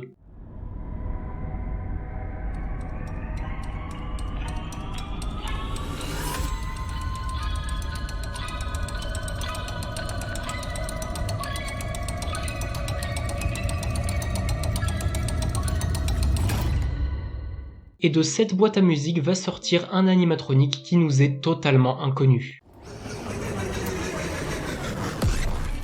Un animatronique à l'apparence de clown avec un nez rouge et des lignes colorées sur son visage et 2 grands yeux orange. Un premier indice qui nous ramène encore une fois au thème du cirque. Puis une date qui flash avant la fin du trailer. 1979. Une date qui nous ramène 4 ans avant 1983 et donc la morsure qui démarrera tous les événements tragiques que nous avons connus par la suite. Une date qui nous amène également 1 an avant l'année 1980, qui est l'année durant laquelle Edwin est censé avoir construit le Mimic. Mimic qui aura lui aussi une énorme importance dans le jeu étant donné qu'il porte littéralement son nom. Puis nous avons eu la mise à jour gratuite de Hellpointed 2 sortie en décembre 2024. Dans cette mise à jour, un énorme secret vous attend. Pour y accéder, vous devez récupérer une peluche de Tiger Rock dans la private room de Sister Location grâce au code 1979, la fameuse date du trailer. Cette peluche vous débloque une statue du Mimic portant le costume de lion qu'il porte dans la Scooper Ending de Ruin. Vous devez lui jeter de la nourriture dessus. Cela ouvrira une porte qui jusqu'ici était verrouillée. C'est ici que le plus important commence. Vous arrivez alors dans une pièce dans laquelle se trouve la même boîte à musique que celle du trailer de Secret of the Mimic. Vous l'activez, la musique se joue, la boîte s'ouvre, et les lumières se coupent avant que quoi que ce soit ne sorte de la boîte. Une voix se fait alors entendre, appartenant probablement à l'animatronique clown du trailer, prononçant la phrase « Time to play ». Lorsque les lumières se rallument, la boîte a disparu, laissant place à un puzzle nommé Double Vision Puzzle. Vous devez alors retrouver toutes les pièces de puzzle cachées dans les différents mini-jeux. Une fois complété, vous pourrez vous rendre compte que le mot Double Vision prend tout son sens. En effet, l'illustration du puzzle change en fonction de si vous avez ou non votre masque. Sans votre masque, le puzzle représente un vieux van bleu qui apparaîtra dans la pièce à votre gauche. Les portes arrière s'ouvrent, révélant la machine MXES de Ruin à l'intérieur du van. Et en entrant le code nécessaire, vous activerez la machine. Le lapin bleu en sortira, mais sera très vite aspiré à l'intérieur de la machine. Les portes du van se refermeront, le van démarre et s'éloigne dans l'obscurité. Si vous portez votre masque, le puzzle représentera un étrange bâtiment qui nous est inconnu. Un bâtiment très coloré avec une usine derrière. Bâtiment qui apparaîtra dans la pièce avec vous à votre droite. Cette usine est l'usine de la société de Edwin Murray qui produisait des robots aspirateurs et des jouets avant d'être vendus à Fazbear Entertainment pour cause de problèmes financiers. L'usine en fond est donc l'usine de production et le bâtiment coloré est probablement la devanture de l'usine dans laquelle se trouvait sûrement une boutique, un accueil, etc. Mais pas plus d'éléments concernant ce lieu. Le dernier élément que vous débloquerez sera une statue. une statue à l'effigie de l'animatronique que nous voyons apparaître dans le premier teaser de Secret of the Mimic. Cette fois-ci, son design est visible intégralement, nous révélant également son nom. Ce personnage s'appelle Jackie, un clown avec un nez rouge, des yeux verts, une énorme bouche, des cheveux rouges, un chapeau de clown blanc, des bras orange extensibles et un costume à tutu rouge et blanc avec un énorme nœud papillon rouge. Et il est également déjà confirmé que Jackie est un personnage féminin. Et elle sort effectivement de sa boîte à musique bleue et dorée. Et c'est ce qui conclut le contenu de cette mise à jour gratuite qui en réalité était surtout un teasing pour Secret of the Mimic. Parlons maintenant du dernier élément que nous traiterons dans cette émission, le trailer de février 2025. Ce trailer commence immédiatement avec un plan sur un van très similaire à celui qui apparaît dans la mise à jour de Hellpointed 2. Van appartenant à l'entreprise Fazbear Entertainment qui aura donc bel et bien une importance dans l'histoire. La personne qui nous parle dans le trailer est très probablement notre patron et nous explique notre mission en tant qu'employé de Fazbear Entertainment. Edwin Murray, travaillant pour Fazbear Entertainment, a mystérieusement disparu sans laisser de traces. Et dans son usine se trouve un prototype sur lequel il travaillait pour Fazbear Entertainment. Un endosquelette capable d'entrer dans n'importe quel costume et de devenir n'importe quel personnage. Vous l'avez compris, on parle donc ici du Mimic. Notre mission est donc de le récupérer. On nous informe que le prototype peut subir des malfonctionnements et devenir violent, ce qui pourrait conduire à des blessures, voire des démembrements en essayant de le récupérer. Fazbear Entertainment sont donc au courant de la dangerosité et de la nature agressive du Mimic, mais souhaitent tout de même le récupérer. Dans ce jeu, nous allons explorer l'usine de Edwin Murray, dans laquelle nous ne serons bien évidemment pas seuls. Bien évidemment, le Mimic que nous sommes censés récupérer sera présent, et pourra d'ailleurs changer plusieurs fois de costume durant notre exploration. Nous pouvons par exemple le voir dans un costume de champignon, dans un costume d'éléphant, et il s'agit très probablement de lui dans le costume de Tiger Rock. Mais également d'autres animatroniques qui ne sont peut-être pas forcément le Mimic, comme Jackie que nous avons déjà vu précédemment, mais également deux nouveaux animatroniques. Un animatronique à l'effigie d'une infirmière, et l'autre est un animatronique gigantesque de la même taille que DJ Music Man et possédant également un design extrêmement similaire qui serait possiblement un prototype de DJ Music Man. Il possède un thème un peu plus lié au cirque et aurait l'apparence d'un chef d'orchestre et possède également un énorme broyeur dans la bouche qui en réalité est un système de boîte à musique. Au vu du trailer, l'usine de Edwin Murray semble être relativement grande et pour la toute première fois dans l'histoire des jeux Five Nights at Freddy's, nous allons explorer l'extérieur d'un bâtiment. Autre élément important dans ce trailer, nous pouvons voir des costumes similaires à ceux qui se trouvent dans la salle du Mimic dans le DLC Ruin, notamment le fameux costume d'éléphant. En voyant cela, j'ai deux hypothèses qui me sont venues en tête. Soit les costumes du Mimic ont été emmenés en même temps que le Mimic par Fazbear Entertainment dans le Pizzaplex, soit l'endroit dans lequel se trouve le Mimic qui se trouve sous le Pizzaplex mais également sous le Freddy Fazbear Pizzaplace,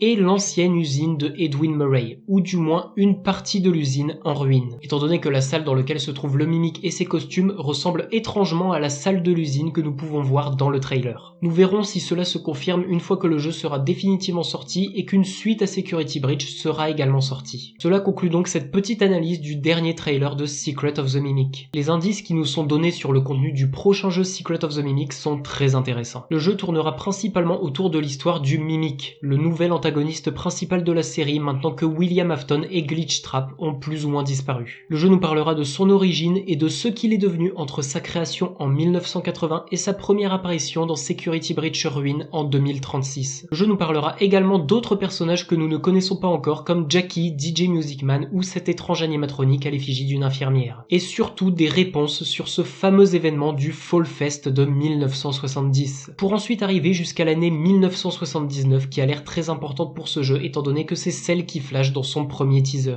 Ce qui est intéressant, c'est que le jeu va potentiellement également nous donner des informations sur les débuts de la franchise Fazbear Entertainment. En effet, à cette époque, elle n'en était qu'à ses débuts. Avec le tout premier restaurant, le Fredbear Family Diner, avant même les événements de la morsure de 83. Et peut-être même des informations sur William Afton et Henry Emily qui, à l'époque, étaient tous les deux encore vivants et qui venaient tout juste de fonder Fazbear Entertainment. Il est possible que l'événement du Fall Fest, Edwin Murray et le Mimic aient une importance beaucoup plus forte dans la création et les débuts de l'entreprise Fazbear Entertainment que ce que nous pensions à la base. Voilà donc ce qui conclut cette 4e émission sur l'histoire des jeux Five Nights at Freddy's, centrée sur Security Breach, son DLC Ruin, Hellpointed 2, sa mise à jour gratuite, et tous les éléments que nous avons eu jusqu'à présent sur Secret of the Mimic. Et sachez que cette émission est tournée en avril, donc si un nouveau trailer avec de nouveaux éléments est sorti en mai, je n'ai pas pu l'inclure ici. La prochaine émission ne sortira pas avant 2026, et elle traitera de la timeline complète, finale et définitive de la série des jeux Five Nights at Freddy's en incluant Secret of the Mimic. Elle comprendra tous les jeux de FNAF 1 jusqu'à Secret of the Mimic qui d'ici là sera sorti. Je vous donne donc rendez-vous l'année prochaine pour la timeline finale et intégrale de Five Nights at Freddy's. Merci de m'avoir suivi, c'était Light, ultime théoricien pour l'émission Affaires inclassables.